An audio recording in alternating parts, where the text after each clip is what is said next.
थोडंसं जे अभ्यास करत असतील, जे माजी नगरसेवक असतील किंवा फार बारकाईनं पत्रकारितामध्ये काम करणारे नीटपणे माहिती घेत असतील, आज बारामतीकरांचा जो टॅक्स आणि बाकीच्या सगळ्या गोष्टी येतात त्याच्यातनं फक्त बारामतीचे पगार, बारामतीचं लाईट बिल, सुभाष नगराध्यक्ष होता, इम्तियाजने पण तिथं काम केलेलं आहे, ह्या सगळ्यांना विचारा, एवढंच भागतंय. आज जे काही तुमच्याकडे आलंय ते शेकडो कोटी, काही हजार कोटी रुपये मी मंत्रालयातनं मंजूर करून तिकडे पाठवले, म्हणून या सगळ्या इमारती उभ्या राहिल्या, म्हणून या सगळ्या इमारती उभ्या राहिल्या.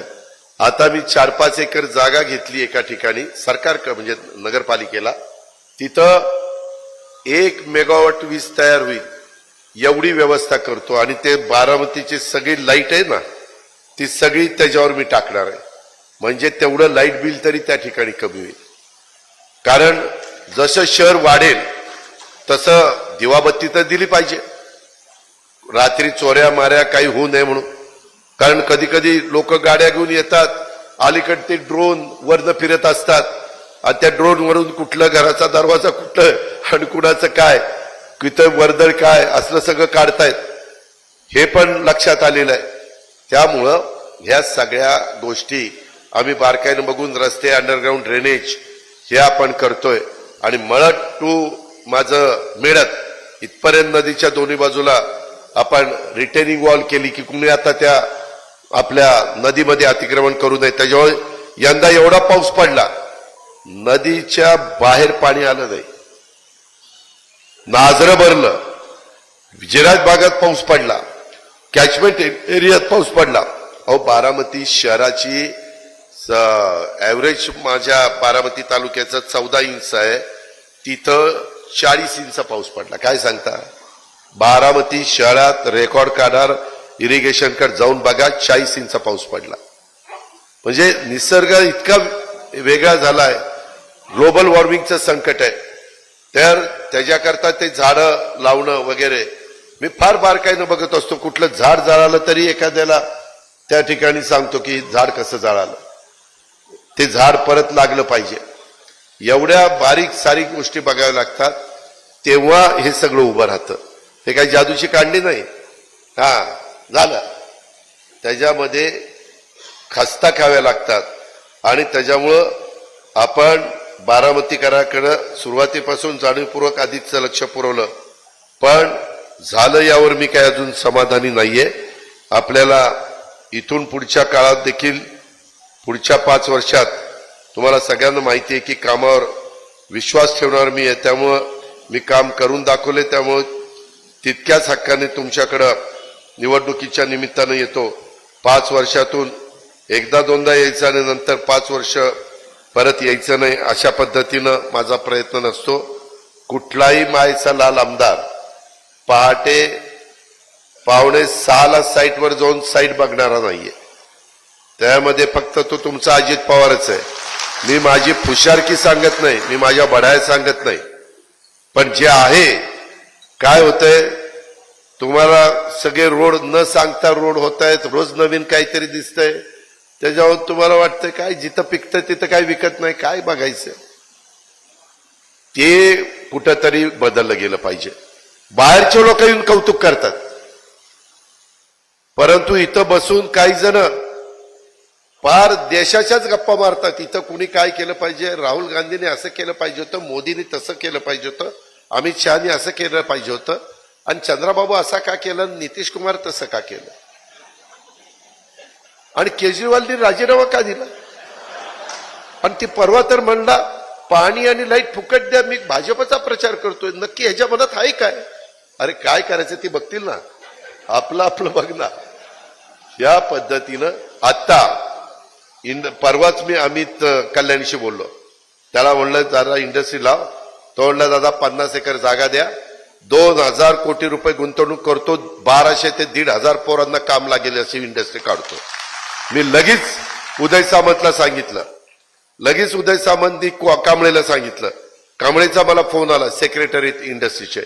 मी अमितला सांगितलं, अमित तुला तिथली जागा, आपण ते सह्याद्री फार्म आहे ना तिकडची जागा, ते म्हणले तिकडली चालेल, मला काही बिघडत नाही. तिथं रस्ते पण आपण चकाचक धनंजयनी बघितले असतील, रस्ते पण आपण सगळे करून टाकले. त्याच्यामुळं आज आपण इंडस्ट्री पण आणू शकतो, बाकीच्याही गोष्टी करू शकतो. कुठली इंडस्ट्री बंद पडली तर तिथं ती पुन्हा दुसरा कोण येऊन कशी चालू शकेल हेही आपण बघू शकतो. त्याबद्दल आपण काही काळजी करू नका. कुठं रोजगार निर्माण झाला पाहिजे, कुठं काय केलं पाहिजे, ह्या सगळ्या गोष्टी आपली करण्याची धमकडी ताकद आहे.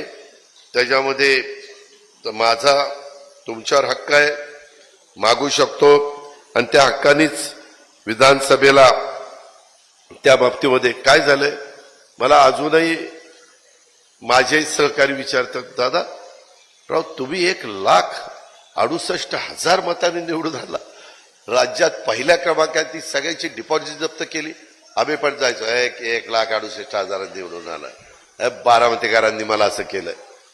आणि त्याच्यानंतर जी झटका दिला 48,000 लोक म्हणतात राव ही काय बारामती, म्हणलं ती 12 मती आहे, ती एक मती नाही ना. तर याच्यातला गमतीचा भाग जाऊ द्या, पण त्यामुळं लोकच्यामध्ये कुतूहल आहे किंवा असं कसं घडू शकतं. पण हरकत नाही, तो तुमचा अधिकार आहे. म्हणूनच मी म्हणलं की मागचं काय झालं ते मला काढायचंच नाही. नवी पहाट, नवी सुरुवात, नवी दिशा, या पद्धतीनं आपल्याला सगळ्यांना पुढं त्या ठिकाणी जायचंय. आणि त्याच्यातूनच मला एक गोष्ट सांगायची की आपल्या मेळाव्यात उपस्थित व काही कारणांनी मेळाव्याला येऊ न शकलेल्या माझ्या सर्वच व्यापारी बांधवांना सांगायचं, तुम्ही सांगा की मी शब्द देतो की आगामी काळात या परिसराचा अधिकचा कायापालट करण्यासाठी माझे प्रयत्न असतील. तुमची साथ त्यासाठी महत्वाची आहे. मी काम केलं म्हणजे काही उपकार केलेले नाहीयेत, मी माझं कर्तव्य पार पाडलेलं आहे. पण आपण सर्वांनी एकत्रित वाटचाल केली तर सर्वांग सुंदर बारामतीचं स्वप्न आपण प्रत्यक्षात उतरू शकू असा विश्वास मला या निमित्तानं वाटतो. आणि म्हणून येणाऱ्या विधानसभेच्या मला पण राज्यात सगळीकडे फिरायचंय. वेगवेगळ्या पद्धतीनं मी काही वक्तव्य केल्यानंतर काही ना काही बातम्या वेगवेगळ्या ठिकाणी येतात, मी पण त्याची करमणूक माझी करून घेतो. त्याच्या संदर्भामध्ये आत्ताच कुणीतरी बातमी काल टाकली, 3 दिवसांनी बघा अजित पवार काय करणार आहे. अरे म्हणलं मलाच माहित नाही 3 दिवसांनी काय करणार आहे. ही कसे म्हणजे काही पण कंड्या पिकवण्याचं काम करतात. आज केंद्रामध्ये तुम्ही काही म्हटला तरी नरेंद्र मोदी साहेब आलेले, अमित शहा, नरेंद्र मोदींच्या हातात आज देश आहे. परवा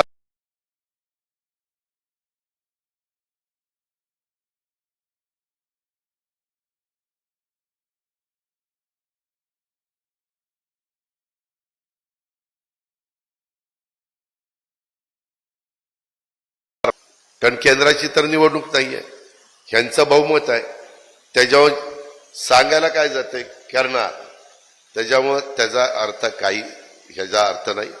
नंतर अजून काही त्यांनी बरंच काही सांगितलेलं आहे. आज सुदैवाने आमच्या त्यांच्या ओळखी आहे म्हणूनच कांदा निर्यात बंदी आम्ही उठवायला लावली. तेलाचे सोयाबीनचे भाव चांगले कसे मिळतील, कापसाला भाव चांगला कसा मिळेल, ऊसाला भाव चांगला कसा मिळेल, दुधाला भाव कमी मिळत असले तरी त्याच्यात इन्सेंटिव्ह कसा देता येईल, दुधाची पावडर परदेशात कशी पाठवता येईल. शेवटी सगळ्या गोष्टी बारामतीकरांनो केंद्राशी निगडीत असतात. उद्याच्याला हे बाकीचे गप्पा मारतात, आमचं सरकार आलं तर आम्ही असं करू, काही करू शकत नाही. कारण केंद्र सरकारने परवानगी दिली, ते म्हणतील राव आम्ही करतोय पण केंद्र सरकार आमचं ऐकतच नाही. मग काय 5 वर्ष असं ऐकायचं केंद्र सरकार ऐकत नाही. आज आमचं महायुतीचं सरकार आलं तर आम्ही त्यांच्याकडनं काम करून घेतोय ना. आणि मी बारामतीकरांनो शिवशाहू फुले आंबेडकरांची विचारधारा सोडलेली नाही, सेक्युलर विचारधारा माझी आहे. मी आज देखील माझ्या अल्पसंख्याक समाजाच्या करता